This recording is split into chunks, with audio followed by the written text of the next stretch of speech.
Second Samuel chapter 3. Now there was a long war between the house of Saul and the house of David, but David waxed stronger and stronger, and the house of Saul waxed weaker and weaker. And unto David were sons born in Hebron, and his firstborn was Amnon of Ahinoam the Jezreelitess, and his second Chileab of Abigail the wife of Nabal the Carmelite, and the third Absalom the son of Maacah, daughter of Talmain king of Jeshurun, and the fourth Adonijah the son of Haggith, and the fifth Shephatiah the son of Abital, and the sixth Ithream by Eglah David's wife. These were born to David in Hebron. And it came to pass, while there was war between the house of Saul and the house of David, that Abner made himself strong for the house of Saul. And Saul had a concubine whose name was Rizpah, the daughter of Ahijah. And Ishbosheth said to Abner, Wherefore hast thou gone in unto my father's concubine?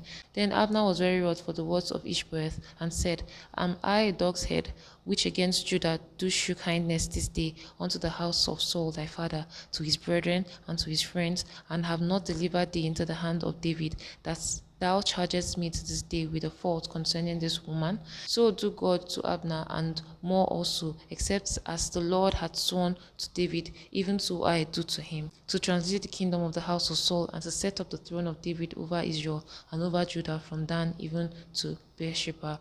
And he could not answer Abner a word again, because he feared him. And Abner sent messengers to David on his behalf, saying, Whose is the land? Saying also, Make thy league with me. And behold, my hand shall be with thee, to bring about all Israel unto thee.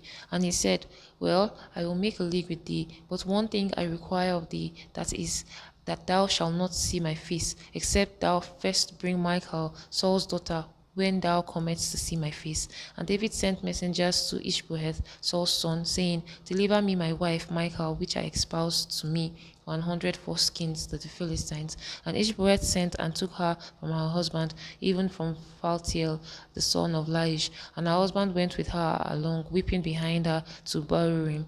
Then said Abner unto him, Go, return. And he returned. And Abner had communication with the elders of Israel, saying, Ye sought for David in time past to be king over you.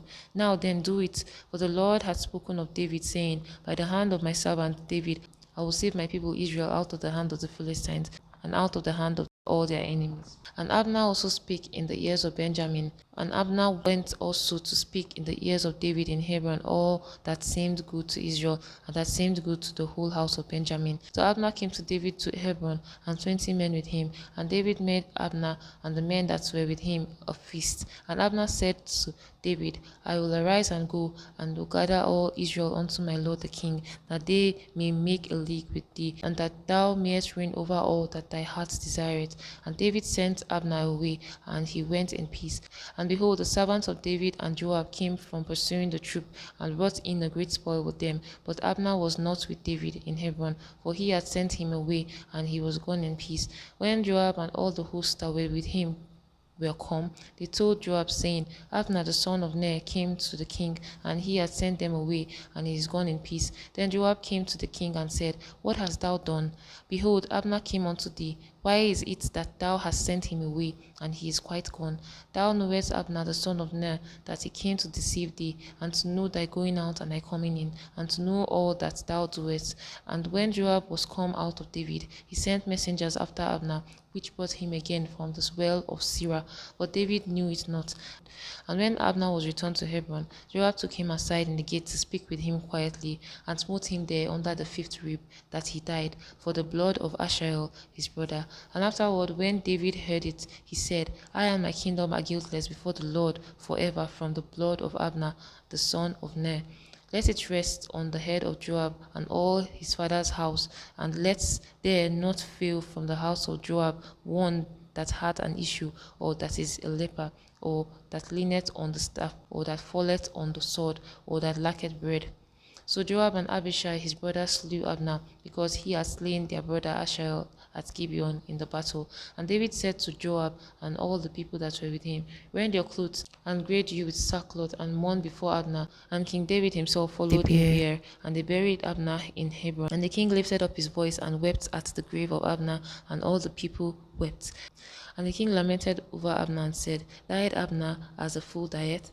Thine hands were not bound, nor thy feet put into fetters. As a man falleth before wicked men, so fellest thou. And all the people wept again over him. And when all the people came to cause David to eat meat while it was yet day, David sware, saying, So do God to me, and more also, if I taste bread, or aught else, till the sun be down. And all the people took notice of it, and it pleased them.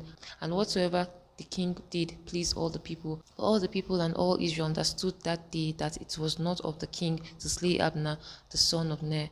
And the king said unto his servants, Know ye not that there is a prince and a great man fallen this day in Israel? And I am this day weak, though anointed king, and these men, the sons of Zeruiah, be too hard for me. The Lord shall reward the doer of evil according to his wickedness.